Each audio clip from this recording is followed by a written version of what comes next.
Mr. Fu daripada Kampung Mangkota. Labu ni saya pilih disebabkan YT ni sedap dan pasaran Cina suka kualiti labu ni, sebab bila kita makan dia rasa dia pun sedap. Dalam panggung ni 218 pokok saya tanam. First saya kutip, sudah kutip 26 bakul 1.3 tan dalam 218 pokok ni. So kali kedua saya rasa hasilnya lebih kurang 26 hingga 30 bakul juga. So dalam 218 pokok ni saya dapat 50 bakul ke atas punya hasil. Satu bakul 50 kilo. Satu pokok boleh menghasil lebih 10 biji lah. Labu kuning ni bris dia boleh cecah sampai 9, manis kemanisan dia.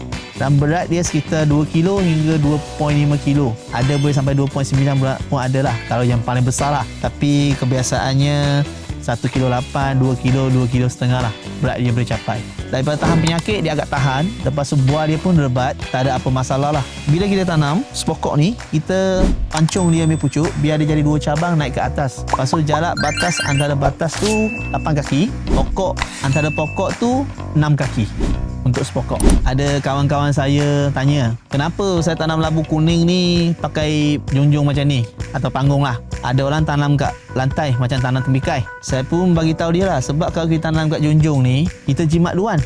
Jimat luang yang sedia ada, boleh dapat hasil yang lagi lumayan pada kita tanam kat tanah. Bila kita tanam kat tanah, atas batas tu kita perlu luang yang besar untuk labu kuning ni menjala. Bila kita tanam kat junjung, dia menjala ke atas. Kat pokok ni, batang-batang pokok ni dah start ada buah. Sebab ini buah pertama kita dah angkat, so tak nampak.